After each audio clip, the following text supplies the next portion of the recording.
Hi, everybody. This is Elenbaas from Nightlight Astrology. It's May 15th. It's a big new moon in Taurus, and Uranus has just entered the sign of Taurus. So it's a very exciting day in astrology world today. We've been anticipating this transit for feels like months now, and I've done a lot of writing and sharing about it. Did a 3-part video blog series on the entrance of Uranus into Taurus last week, which you can check out if you haven't yet by going to either my Facebook page or the YouTube page. I'll put that in the chat box here in a little bit. But yeah, it's a really exciting moment. It's unique that Uranus is entering Taurus because, as we've said a number of times, it takes Uranus about 84 years to go around the sun, 7+ years in every sign. So when you have that rare of a planetary movement, it's like a little block party for astrology nerds everywhere. You know, we all go a little nuts for a while because it's really exciting. I want to tell you, so I just share some personal stories and talk a little bit about the astrology of the day, because in the next 24 hours we do have a pretty intense transit with Mars going right into Aquarius and moving into an immediate square with Uranus. So that's like instantly. It's not like, Uranus is coming into Taurus, let's figure out what this is like. Instantly you've got, like, you know, the new moon is here, but Uranus is just banging on the door, or Mars is just banging on the door, ready to kick this thing off. So yeah, you like that? The block party for astrology nerds? Like, what do we oh, my smart aleck mind can go in a million directions with that one. All right. Anyway, and I can't tell you how many notes I've gotten, by the way, I have many dear friends who, you know, I think they suffer along with my constant updates because they're just noble, loyal people, but they're not necessarily like diehard into astrology or anything. And I've gotten like a few where just the word Uranus has been transposed into your anus like probably 15 times. And you know what I mean? Like, that joke has been recycled enough since I started astrology, but like, it's also an especially good time to just celebrate the awkwardness of saying Uranus, Uranus, Uranus. So I vacillate between the way I say it, by the way, which I don't know, but I can't decide on one way of saying it. Anyway, so we're going to talk about the astrology of the day, of the next 24 hours, and then we're going to revisit a little bit of some of the astrology to come, and just talk generally also about the difference between the hype of building up a planetary transit and what it's actually like on the day that a planet enters a new sign, which usually is not super eventful, right?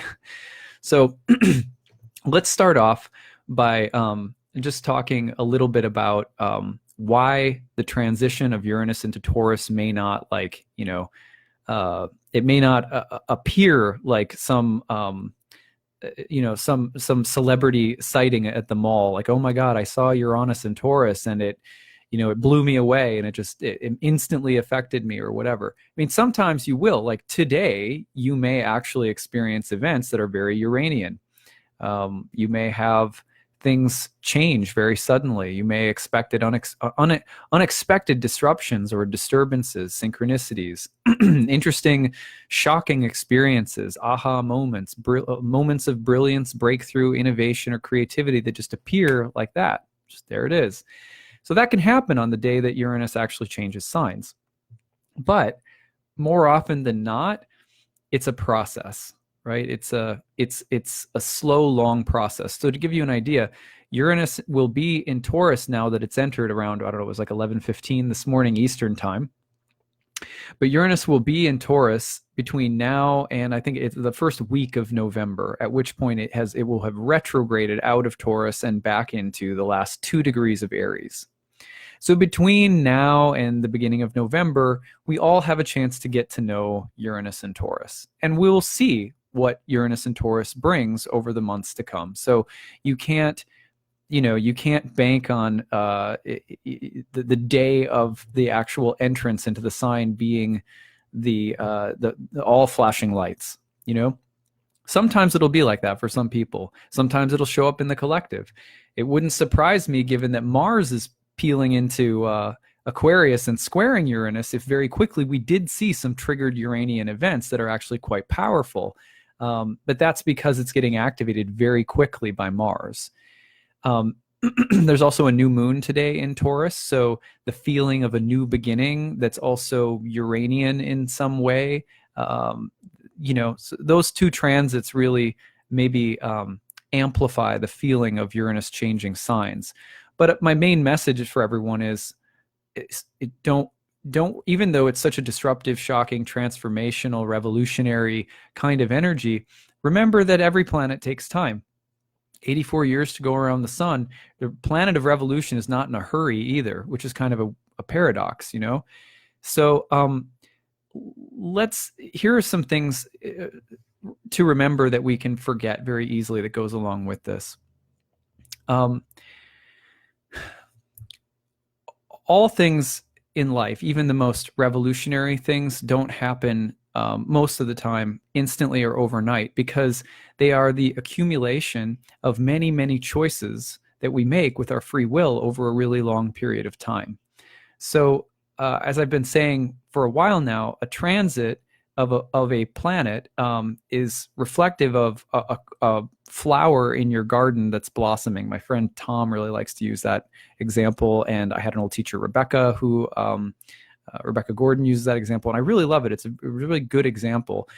The transits are like showing you what kinds of fruits and flowers and plants are just suddenly blooming in your life, and those blooms that come, Uranus changing signs, for example, they come because of many past decisions, which, most ancient mystics would say come from past lives.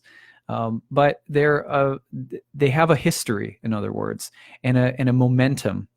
And that momentum, the shifts and changes that are being made are happening to a total environment or sort of, ecosystem in your life. So even though changes can be really acute in our life, most of the time changes are multidimensional and happening in all different kinds of areas. You can sense and feel when change is coming in astrology. When you get to know the planets really well, they'll help you tune into your natural intuition about where changes are happening, where the fault lines are moving, so to speak. But generally speaking, you're looking at entire large moving systems that have to shift around. The other thing is that sometimes when we are younger, because changes are happening like every year of our life that feel so monumental, perhaps that they feel monumental because in a sense there's less happening when you're younger. In a lot of ways there's sort of less happening, and things get more complicated as you get older. And so you move dorm rooms, you change colleges, you leave college, you move in with your first boyfriend or girlfriend. Every change feels sort of monumental when you're a little younger. And then as you age, the general process is that same old, things become a little bit more habitual. Just like in a funny way, you see, I just took my daughter to see my grandmother in the nursing home. My grandmother's very old, in her 90s, and my daughter's too. They were oddly very similar. There's they have very routine schedules that they're on. Things are very, very simple for both of them, as one is at the beginning of life and one is at the end of life. It's the middle-ish part where we're younger, heading toward old age, that things are really busy and dynamic and everything feels revolutionary and crazy. One of the things we have to be very careful for is that in the new age, just sort of general new age movement, there is an undercurrent of youthfulness that pervades how we think about spiritual growth and development. So everything is thought of as, in some ways, everything is thought of as spiritual development is the equivalent of massive changes happening all the time regularly. And that's the sign that like you're evolving, is because things are always sort of erratically changing and shifting, and you're going through so many shifts and change. And I can't tell you how many times when I sit down with a client, I say, how have you been doing? If they're in their 20s, and I'm not trying to be mean at all, this is just kind of a general life statement. If they're in their 20s, let's say, the likelihood that they say things have been crazy, I've been going through all kinds of healing and all kinds of transformation and all of this, it's really likely, because that's like the stage of life. If I speak to someone in their 50s or 60s, if I say, how have things been? Sometimes it's the same response, but a lot of the times it's, it's maybe a one or two targeted themes that have been challenging or different or something that they want to look at or whatever. But what does New Age culture sell us? Manifest, intend, change your life. It's change oriented, and it's about fast, dynamic, constant, rapid, ongoing changes. And that's a youthful culture. Well, what does our consumerist culture tell us is valuable? To be young and to have things, to go through changes that you can quickly have something. You're lacking something, you can quickly have something. Well, then spiritually, we pick up the same kind of youth-oriented and consumerist mindset. Not that there's anything wrong with youth, but I'm not talking about the beauty and creativity and real wonder of youth. I'm talking about that youth as valued over everything else, youth as put on the extreme high altar. And that kind of youthfulness, it says you should get a younger girlfriend, you should get a newer car, you should get, you know what I mean? And the same thing can be projected into our spiritual lives, where it's like, you should be growing, evolving, and changing. You should be leaving your job and starting your Reiki practice. You should just be flipping off the world every opportunity you get because you shouldn't be constrained by anything. You should be evolving 24/7 and trying to manifest your way to everything that you want constantly. And if you start slowing down, in that sort of picture of development or growth, well, then you're stagnating, right? And you need to, it's time to go do whatever you need to do to accelerate that process of change again. So we have to be very careful of that as astrologers in general. And I'm not trying to really pick on anyone, as I'm just trying to draw some caricatures here. We have to be very careful of that picture in general when it comes to planetary transits, including a Uranus transit. So we understand that there's a kind of psychic buildup in anticipating the planet of revolution entering Taurus, and it's a substantive change in the astrology. But we don't. Yeah, exactly. Tina says that would make me tired. Exactly. We don't want to exhaust ourselves either.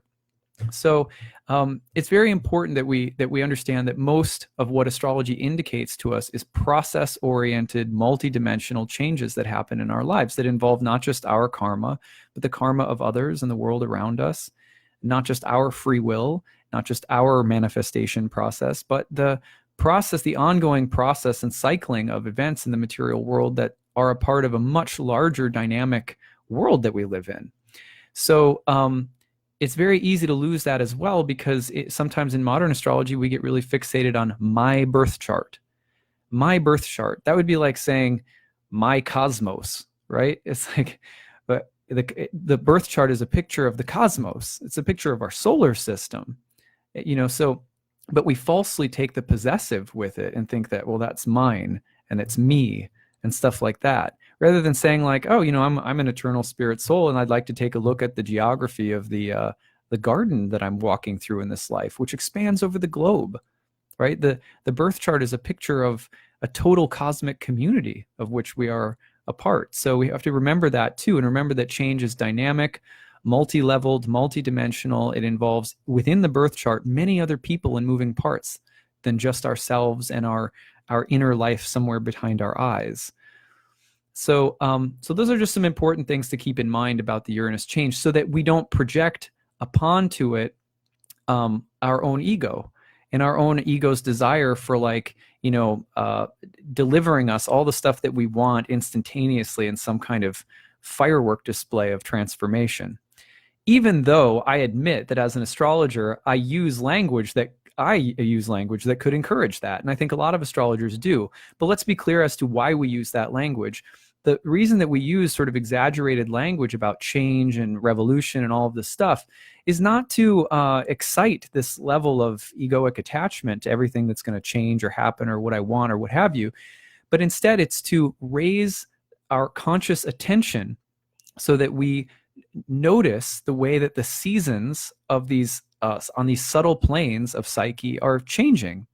And when we notice them and raise attention or awareness to them, we then have more agency. We are participating with them, because when you're not aware of them, when you don't raise awareness and kind of make a bigger caricature out of them, they grab you on subtle planes and you act out like a puppet. You become the unconscious agent of the planet.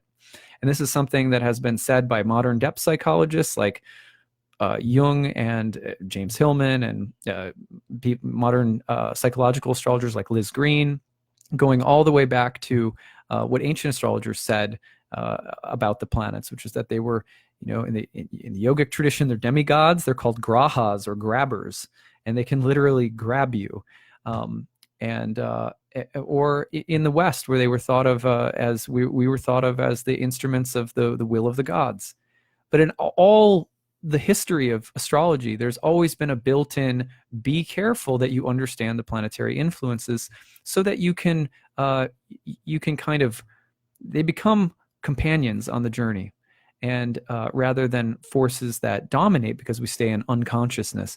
So there's a big difference, though, between talking about transits in this way, trying to raise awareness about them, and say, well, this wild ride we're in for with Uranus, and kind of trying to get people enthused about it, and selling it as though it's a gossip column that's exaggerating things and getting people built up about changes that are sort of anticlimactic, like, oh, nothing really happened, or So I wanted to be clear about that today, because I was thinking, oh, it's so exciting that Uranus is entering Taurus, and then I was like, but as an astrologer, I have a pretty healthy perspective. Like, I'm not expecting I'm not expecting to like get struck by lightning and then start somehow downloading the next great symphony or something. You know what I mean? Like, I'm not anticipating anything like that. So I thought we should talk about that a bit.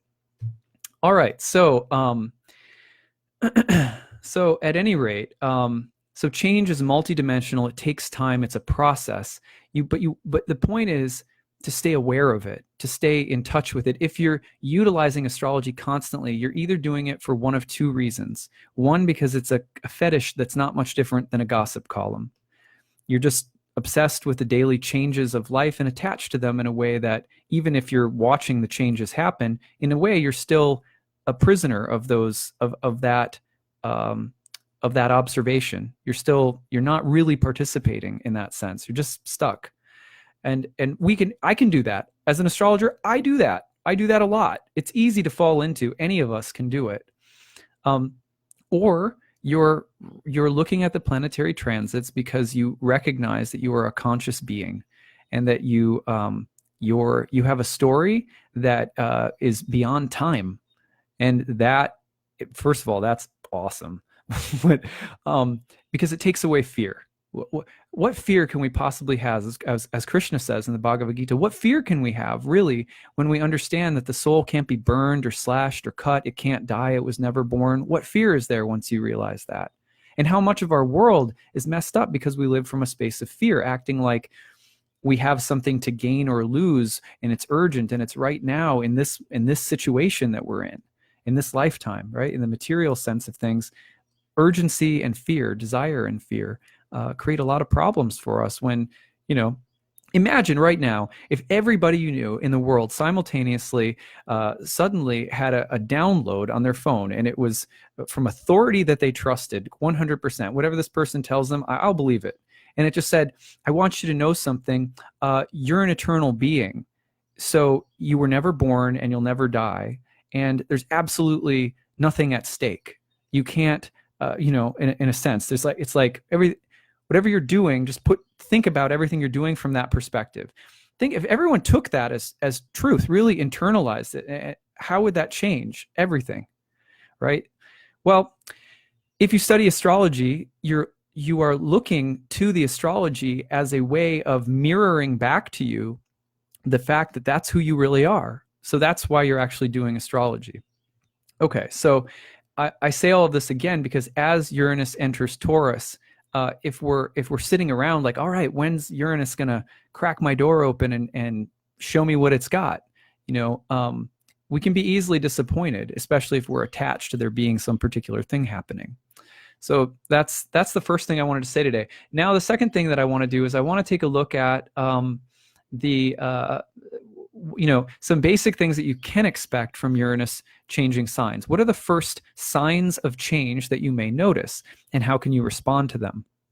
Okay, so when Uranus changes signs, it changes houses. So, not to disappoint all of you, but if you know your birth chart, you know a little bit about astrology, the easiest thing to do is to look at the whole sign house that it's entering. If you want help with that, you can check out my homepage on Facebook, and if you scroll down throughout, you'll see that I'm doing mini Uranus reports for you. So if you can't do it on your own, you can always make a donation, and I can do one for you. But if you know the houses, then look to the whole sign house. That's the first instruction.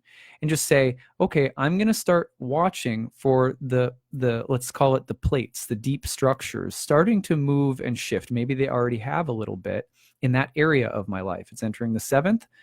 Maybe it's something that has to do with your relationships. It's entering the 8th. Maybe it has something to do with facing some fears. It's entering the 9th. Are you starting to challenge or change your beliefs? Are you starting to think about returning to school? Is it entering your 10th? Okay, maybe you're thinking about your career. 11th, maybe your friendships or social circles or your allies are changing as your long-term dreams or goals are changing. Is it entering the 12th?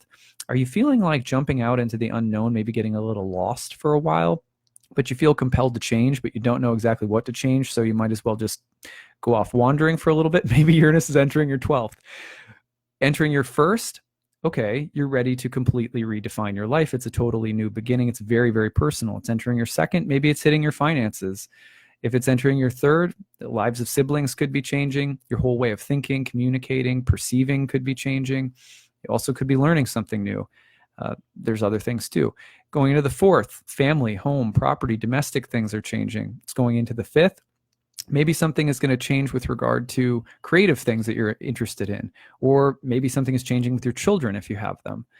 It's going into the 6th. You might be starting to get really passionate about a cause that you feel is worth fighting for, something that you want to be in service to in the world, or you're going to start dealing with a kind of perhaps a little bit of an awakening for your health, because the 6th house is a house of illness and disease, but also it can really, with Uranus in the 6th, we can really be awakened to what we need to do to take care of ourselves. So those are just some brief summaries, but dig into the house that Uranus is moving into in your chart. And if you do whole sign, it's really easy. I can't say enough about whole sign houses. So, but first whole sign house would be your rising sign, and then just go in order around the wheel. Come to the house of Taurus, and that's the area of life that Uranus is moving into. Now, so that's the first thing to do if you can, if you know your chart. If not, again, I'm happy to help you. You can check out the special that I'm running. You can go to my page and check it out, or email me at nightlightastrology@gmail.com. Okay, the other thing that you should notice is this. Remember, we said a few things about the fixed sign of Taurus in the series that I did. It means regularity. So where are the basic structures, the basic, most earthy, practical, foundational structures of your life starting to shift a little bit? That could be your daily habits or patterns, care, money. It could be some very earthy but very earthy, basic, regular themes of your life. Maybe themes surrounding security or what you need to feel safe and stable in the world. And there's maybe some changes starting to happen there, and you're just feeling the shiftings. Remember, we're still dealing with Taurus. You don't have to, you don't have to burn the house down overnight. You know what I mean? You don't have to try to take a sledgehammer to the structures and crack up the concrete right away. It'll do it itself, little piece by little piece. So you may anticipate the changes, but don't try to force them. There's no need to place force on necessity. I keep on forgetting who that is. I believe it was Firmicus that said that. Don't place force, don't place an unnecessary amount of force upon necessity, meaning there's something moving, it's going to move. The plates in the earth aren't like sitting there like, should we move, guys? What do you think? It'd be kind of cool to see how California feels about it. No, they're moving because there's a whole dynamic physics at work. There are rules and laws governing the movement of things in the material world. Remember, who you are is not material, but you're participating in a material matrix. It's like a virtual reality machine, and the landscape around you is changing all the time. Some of it has to do with your will and your quote-unquote manifesting powers. Most of it does not. Sorry to burst everyone's bubble. But our free will is very important, but it's going into an incredibly vast matrix of forces. And I personally try to do a lot to reduce the level that not that we don't have agency and not that our free will isn't very important, but too many people, in my experience, doing thousands of readings can get up on a really high horse and have a really big fall because of misconceiving free will. And I think that's something that's really rampant in the new age. So I think we need to be a little bit more humble about it. That's just my soapbox. But at any rate, the matrix of things going on around us, just notice where those basic structures are changing. That's it. Just take note of them, look where they're moving, and say, okay, maybe there's something I can do to participate in these changes. Because when you see changes happening around you, there's also an indication that you're a part of them. Because the very fact that you're observing them and that you notice them means that they're noticing you, because everything is conscious. So there's a reciprocation that's needed. If you notice change, you have to figure out, how am I going to participate in this change? And it's kind of like an elaborate jujitsu that we're always doing. Even if we turn our brain off and feel like, I don't want to participate in that level of change that's happening, it's just going to happen and I'll go along for the ride. That's still a way of participating, and it will still have consequences. This is why Krishna says in the Bhagavad Gita to Arjuna, who says, like, he's in this complicated situation where he has to fight in a civil war. He doesn't want to do it because it's like, well, that's pretty stressful. I'd rather not fight. And he's just like, I don't want to do it. I'm gonna renounce. And Krishna's like, yeah, well, too bad that renunciation is also a form of karmic action in the world. So there's no way out. You have to participate. It's conscious participation. It's yogic, quote unquote, participation that matters. So how can you participate in the changes that you start to notice happening on subtle levels? The plates are shifting. Notice and ask yourself, how can I participate? How can I take my life force, the little agency that I have within this equation, and use it consciously? And sometimes the easiest way to do that, I know this is going to sound like I'm like a third grade teacher, but sit down with a pen and paper and a journal. Don't sit down and say, what am I going to create? And it's some elaborate, 12-step plan toward a paradise that you're going to create. Just something really simple. Massive changes happen one change at a time. The I Ching tells us this over and over. The entire cosmos is comprised of very small micro changes happening all over the place. But again, our culture tells us that macro changes are the things that matter. If you don't believe me, just look at the difference in the way that adventure movies were filmed 30 years ago versus the way they're filmed now. Bigger is better, right? More explosions, more CGI, more fast-paced frame changes, more blinking, fast-moving images. Bigger is better. But actually, all change is happening on subtle and small levels.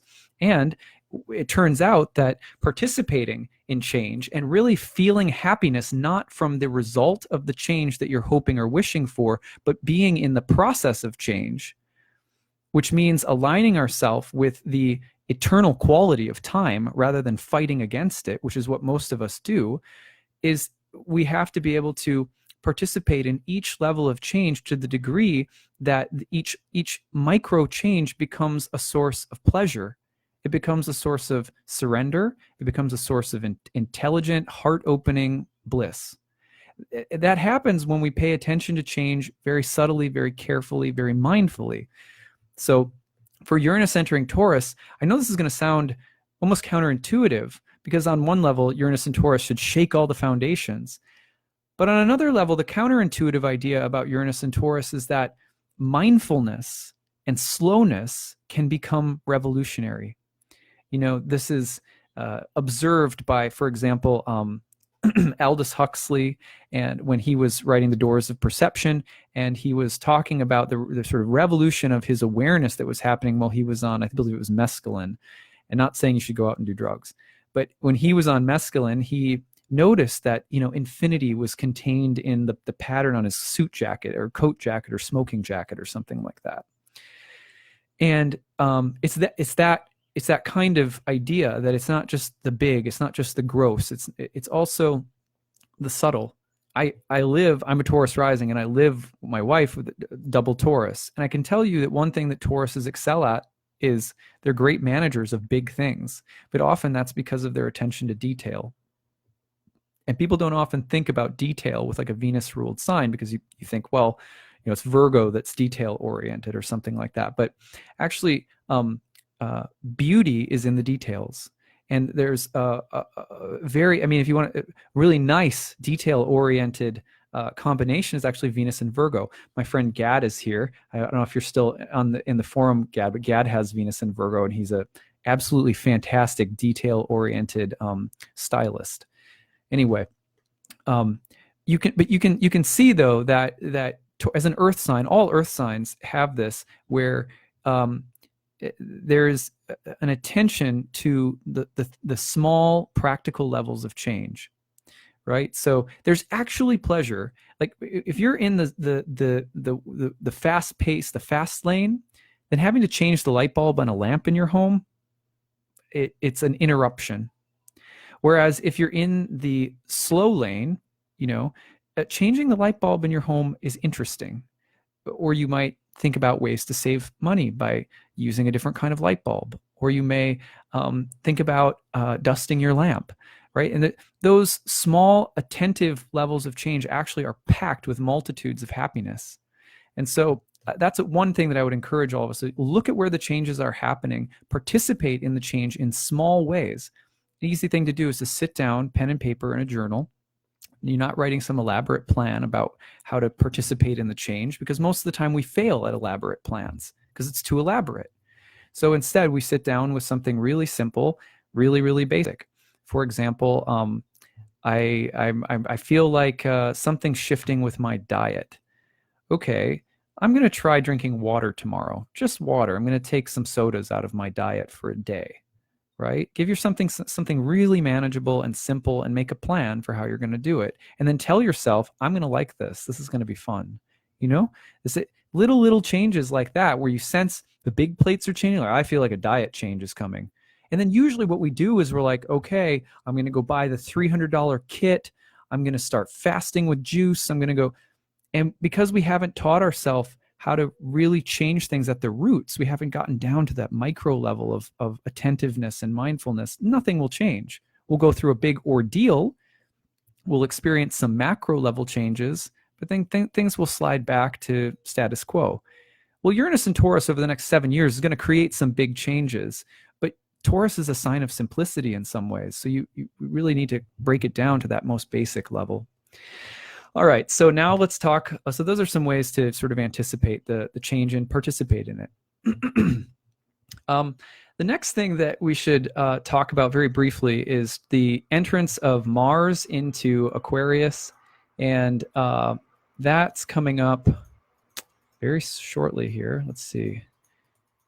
Move my ticker ahead. It looks like it's happening about between 1 and 2 in the morning Eastern time tonight.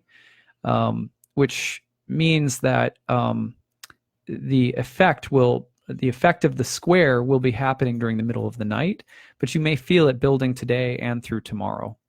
And in fact, it's going to be active between now and the end of the summer, because Mars is going through an entire period of going into about the 9th degree of, if I remember, 9th or 10th degree of Aquarius, sitting down, retrograding at the end of June, going all the way back down through the square to Uranus, going backing into Capricorn, and then coming all the way back through with Uranus. And so this Mars-Uranus dynamic, it's here for a while. Even though the real acute moment before us right now, that window is a little brief, but the influence is going to be here for a while. So why did I spend so much time talking about all that simplicity? Because we have the influence of Mars coming in, and Mars is totally the gas pedal in the fast lane. So I know as an astrologer that we're going to be tempted to get swept up and pulled around on the puppet strings by the Mars, kind of getting engaged with the Uranus. So it's important to emphasize the archetypal qualities that are in the shadow. Astrology is always as much about understanding those kinds of dynamics as it is about understanding how to harness the power of an aspect, which is something that we all sort of get our astrological jollies on, like, oh, Mars, Uranus, like, that's awesome. I'm finally going to tell my boss off, or I'm finally going to, tear through that blockage or whatever. And we know a lot about how to like harness the energy. We talk a lot about that, but we tend to forget that the one of the main things that happens, like I said earlier, is we get lost in it. And so what we often need to do is emphasize the shadow quality, the quality that can get overlooked or lost in the shuffle, the simplicity, the mindfulness, the attention to detail that Mars is not going to have time for. Let's be real, right? So tends to not have time for anyway. So Mars in this dynamic, though, what does it entail? I want to read you something. If I can find, here it is. This is a book I've been trying to promote lately. It's called The Archetypal Universe by Ren Butler. He's a colleague of mine. I wrote a little, well, I'll read you what I wrote. In the intro to his book, I said, wonderfully accessible and smart, Butler replaces the old cookbook-style astrology books with a thoughtful guide for learning to combine the archetypal qualities of the planets for oneself. There's lots of other people who blurbed this book, Stephen Forrest, Mark Jones, Becca Tarnas, Adam Sommer, lots of people. So I really like this. I really like Ren. He's a really nice guy. I really want to see him succeed. He's really talented. So I'm trying to do my best to like tell people about this book. It's a really helpful book if you're trying to learn astrology. And the lists that I make, like if you read my horoscopes, you'll often see that I have like, here's what to watch for. And then I kind of have archetypal qualities combined. This is like something that will teach you how to see those broad, multidimensional archetypal combinations for yourself. But it teaches you in a very good way, because it's not like cookie cutter. He has a very diverse way of laying these things out there. But all right, let's look at Mars and Uranus. I read this in one of my other talks a little bit, but we're going to talk about it today. Here's Mars Uranus, and this is what you have to look forward to from now till literally like the end of the summer and beyond. Mars Uranus, dynamic urges toward freedom and independence, determined cravings for thrills and excitement, sudden breakthroughs and rushes of energy, electric yang enthusiasm, tendencies toward excessive self-will, reckless courage and defiance, impulsive rash action, flashes of anger. So those are some of the positives and negatives that Mars Uranus has. So just so that you can understand why I've set today's talk up in the way that I have, think about exactly what is in the shadow of that. Revolutionary change that you want to participate in with will, but that's humble, right? That takes down that feeling of like, I'm going to manifest, because this is a very like, I'm going to manifest kind of thing. Takes it down, makes it more mindful, takes it step by step, makes it a little bit more subtle. That's what's in the shadow of this. Okay. Shadow qualities: tendency toward excessive self-will, contention and obstinacy, irritability and impatience, desire for sudden change, sporadic and unfocused output, reckless audacity and courage, high-flying contempt for the mediocre, attraction to danger, habitual lack of moderation, a defiance of all limits to expression, hot-headed rebellion, identification with outlaws, right? So, so you get it. Now, here is what he says about archetypes and spirituality. This is a really nice section that he has. Artemis Diana, Robin Hood, slaying the dragon or killing the tyrant, the warrior hero embodied as Arjuna, Rama, Durga, David, Theseus, Perseus, Heracles, St. George, Tristan, Siegfried, the phallic hero, transcendent breakthrough speed, unilateral transcendence of conflict, or the reckless self-will of Icarus. Remember, he flies too high, his wings burn. Dream images and themes. Look at this. At these times, people often dream of fast and exciting martial activities such as skiing or racing, intrepid raids of elite commandos and fighter pilots, fervent religious crusades or knights engaged in dashing swordplay, scenes of daring escape, etc. People can dream of flashy hot muscle cars, convertibles zooming up and down the road. Here we go. These various scenes mirror the memory of liberation from the clutches of the confining birth canal. Scenes of flying and gliding, learning how to, where is it? Other scenes include flustered, out of control characters, agitated animals running around a loop, or people racing in circles. Yeah. In fact, last night, this is a funny thing, and this happens often. You'll find that when what you're paying attention to in popular media or um, anything that catches your interest in the entertainment realm will often start mirroring the transits. So last night with my daughter, we were watching the Disney film called White Fang. It's kind of an old one. Ethan Hawke, he's pretty young, plays this young boy who's up in, I think, the Yukon or Alaska or somewhere, and they're looking for gold, and he ends up taking in a wolf, a half dog, half wolf, that was lost from its mother and taken in by a Native American tribe and trained to pull sleds and stuff like that, but then stolen and put into dogfighting rings. And then eventually Ethan Hawke becomes the one to help bring the wild in, like the abused wolf back into a caring dog again, a caring, like, loving relationship with this dog. And as I was watching it, I was like, oh, this is so Mars Uranus, right? Like, it's all about the unrestrained and the wild, right? And then there's this knightly character who wants to try to bring this uncontrollable, snarling beast back into a more noble version of the wolf, which he was when he was with the Native American people before he was stolen.